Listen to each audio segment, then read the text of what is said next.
For the News and Observer, I'm Dawn Vaughn, Capitol Bureau Chief and host of Under the Dome. You're listening to our latest episode for the week of September 23rd, 2024. I'm joined today by my NNO Politics team colleague, Danielle Battaglia, who is our Washington, D.C. correspondent. And boy, do we have a lot to talk about. Just as people are listening to this Monday, we're recording this on Friday afternoon. And as we all know, in NC poll, things can change very quickly. So this is what we're discussing as of Friday afternoon. Let's get rolling, Danielle, with the state of the presidential race and how Mark Robinson's recent news is playing into all of that. So I'm going to start with where we were prior to Thursday. Kamala Harris, who is our vice president and running to replace President Biden, has pulled ahead of Trump for several weeks now. Basically, since she launched her campaign, she has pulled ahead of Trump in the polls. I believe the average poll rating has them neck and neck. People are saying it's too close to call which candidate is going to win North Carolina. We are a battleground state. Everyone's saying it's important to win North Carolina. The path to the White House is North Carolina. And so it's very important to both candidates, for former President Trump and for Vice President Kamala Harris, to get North Carolina voters to the polls to win North Carolina so that they can be in the White House. Things changed rapidly yesterday, as you know. Mark Robinson, our lieutenant governor, had a bit of scandal, which I can let you introduce if you want, since you're covering the governor's race. So a lot of this is not for things that go on a newspaper podcast or network TV or even cable TV or anything. But the somewhat sanitized version of what happened, even though revealing some of it, is Robinson, apparently about a decade ago, according to CNN, and they have this story that came out that tracks a lot of the evidence. Robinson denies it entirely, but with the evidence that CNN shared was that Robinson, about 10 years ago, allegedly under the same username that he has used on many accounts, various things, including these posts that were found on a pornography website, but he's used it in, allegedly used it on other less controversial places. And it's tied to the email address and biographical details and phrases he uses. So anyway, they laid out this that showed that he allegedly said a lot of things, like saying I'm a black Nazi and there should still be slavery, using horrendous racial slurs about Martin Luther King, talking about, he also, the user talked about transgender porn and a lot of explicit pornographic comments. Again, this was a porn website that this evidence showed. So anyway, a lot of in the political world, people get wind of things earlier than when it comes out. And there were the details, the evidence that CNN had, which, we didn't have the evidence yet, so didn't publish earlier.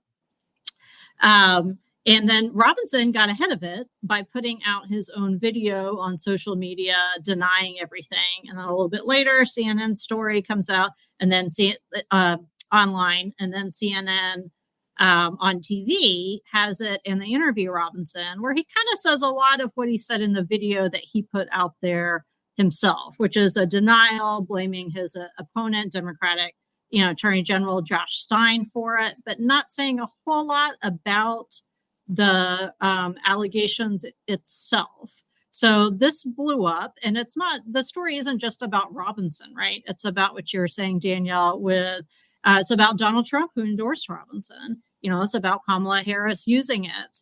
And it's about the rest of the ballot. All the Republicans out there running for statewide office, the entire General Assembly, any Congress, everything. And how is that impact of this going to going to affect them. So regardless of what happens between the time, we're talking about this Friday afternoon and people are listening Monday, there's impacts on these other races. So what do you see? I mean, presidential, I guess, right, is the most significant. Yeah. So a couple things I want to add to that. So this reached the White House yesterday after the story came out.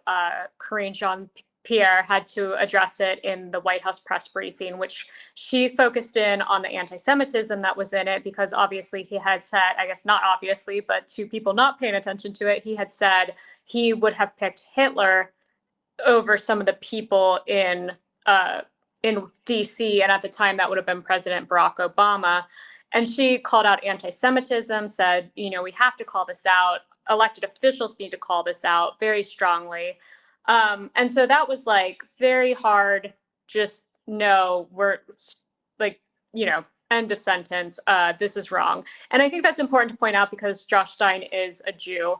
And he's running against Mark Robinson. Going back to the presidential race, Kamala Harris just came out with an ad that we just announced on our website where she is taking shots at Robinson and his relationship with former President Donald Trump.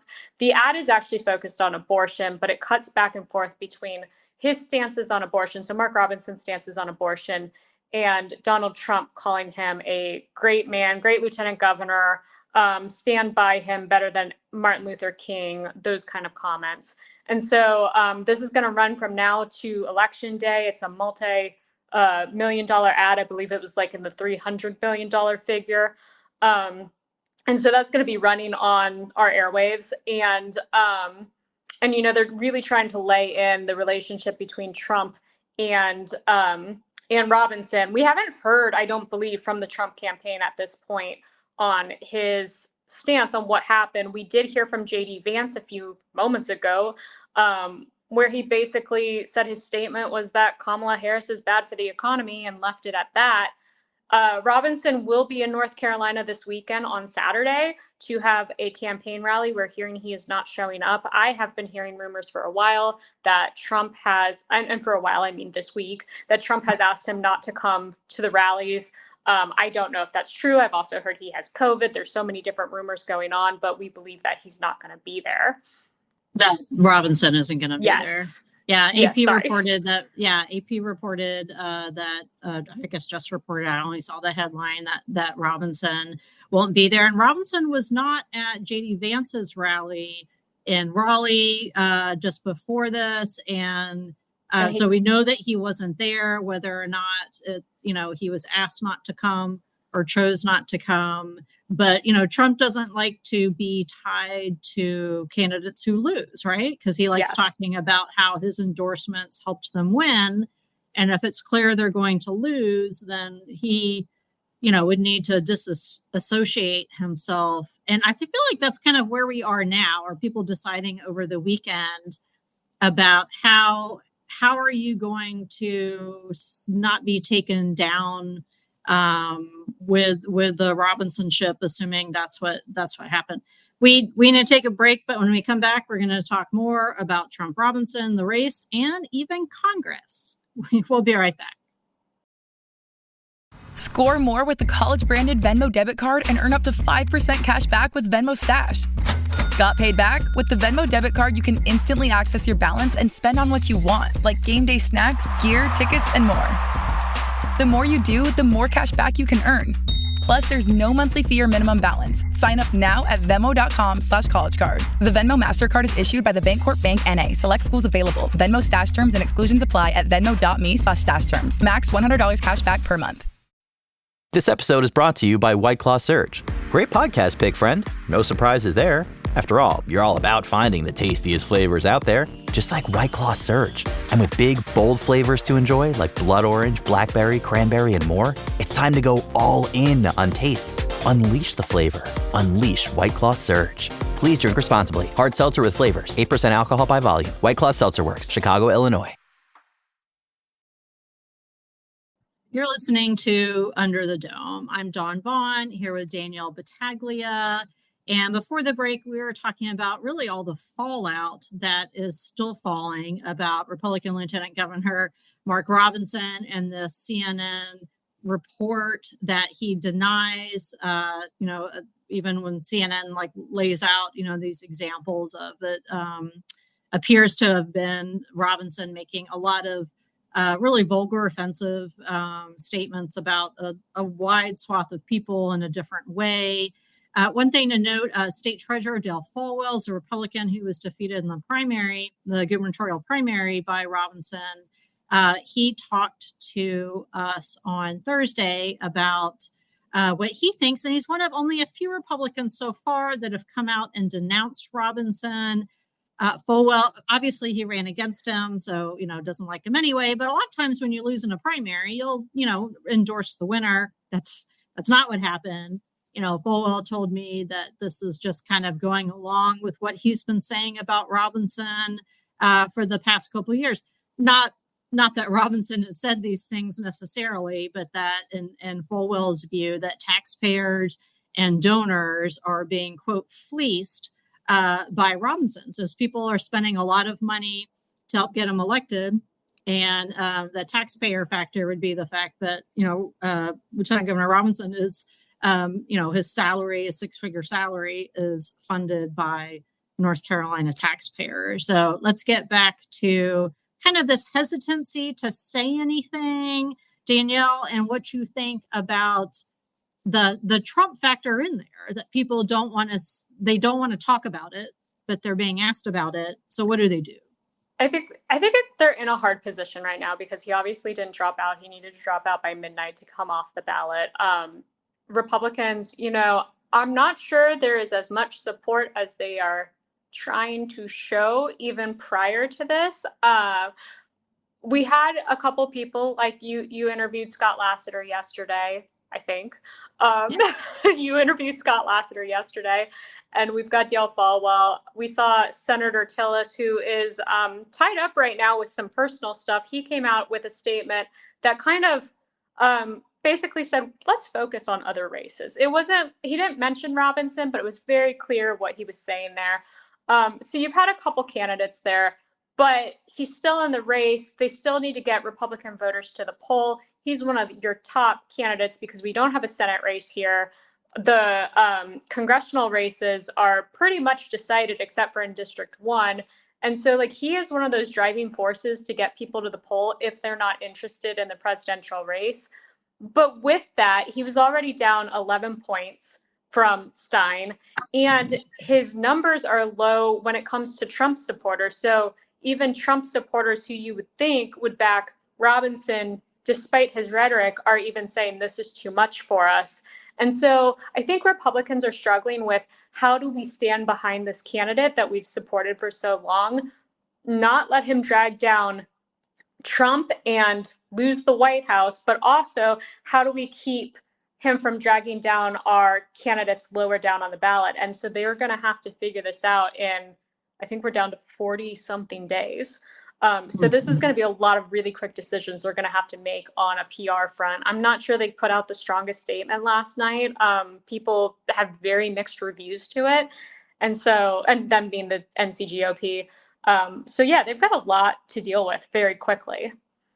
The idea that if this, again, this is reports, it's not court that's showing this, and he's denying this still because, to admit that it's true, there's, it's beyond the pale enough that it would be hard pressed for somebody to say you support someone, you want to put somebody in charge of the state who thinks this way, says these type of things beyond what, and Folwell, pointed out that Robinson has, kind of a track record of saying various things that are offensive and insulting to people, but nothing at this level yet. And that's the difference. I feel like, don't you think that we're seeing now? And probably not written down for all eyes to see in your face like that. When you hear it, it's like a passing, what did he say? But this is written, CNN's airing it, MSNBC's airing it. I'm sure every network now has, I'm a black Nazi across their screen. And if you get into the even more vile comments, you can't unsee what was written that most people are not reporting. Yeah, a lot of reporters are Yeah, should get some hazard pay. I'll tell you what. Um, well, let's turn to something else about government.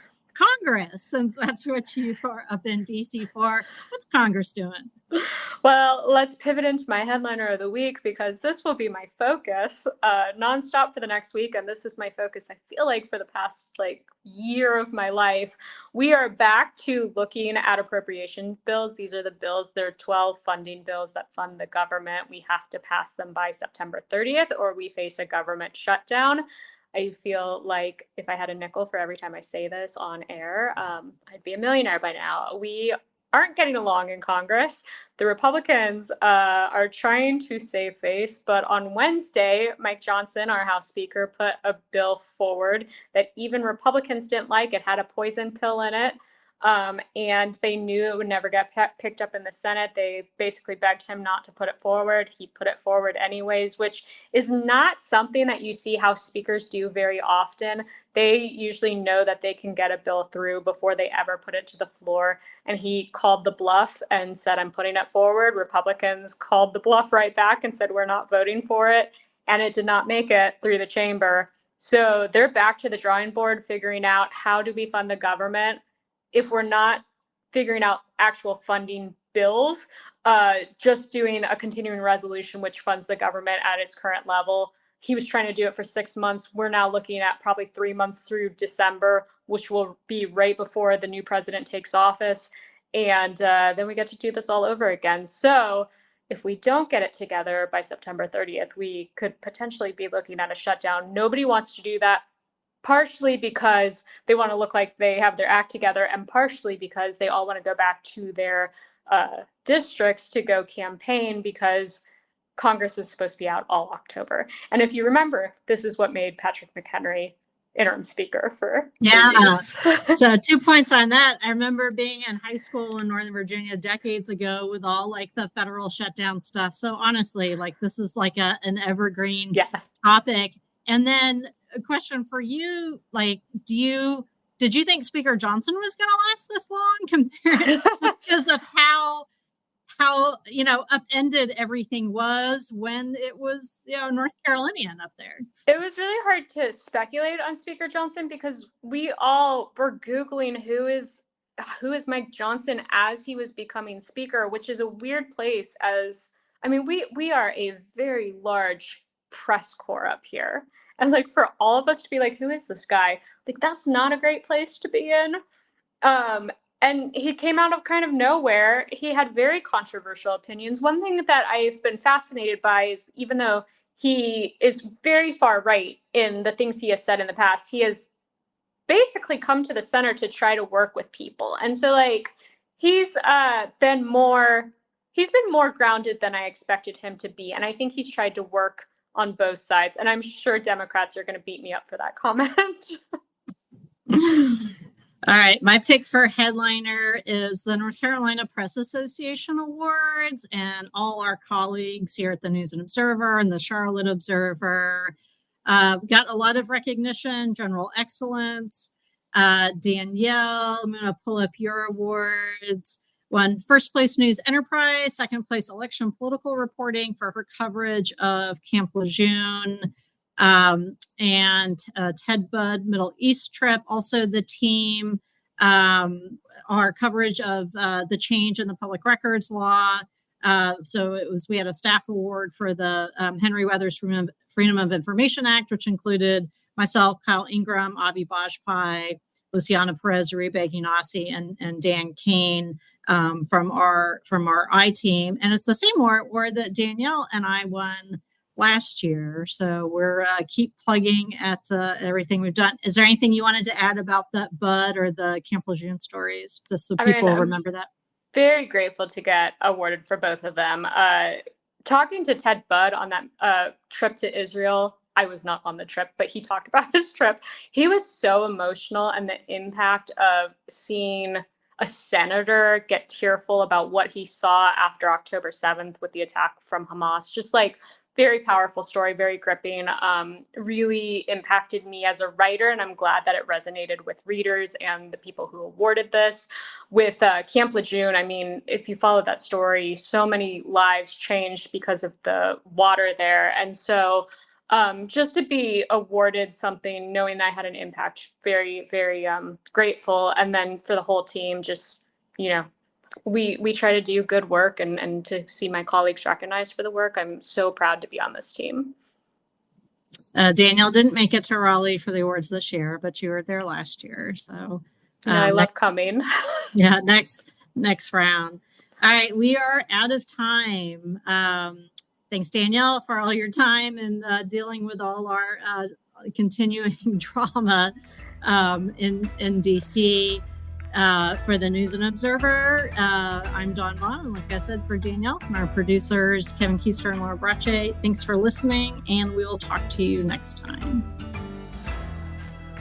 For more from our politics team, subscribe to the News and Observer at newsobserver.com/subscribe. Follow us on Twitter at Under the Dome and NC Insider, and sign up for our weekly political newsletter, also called Under the Dome, at newsobserver.com/newsletters. Thanks for listening.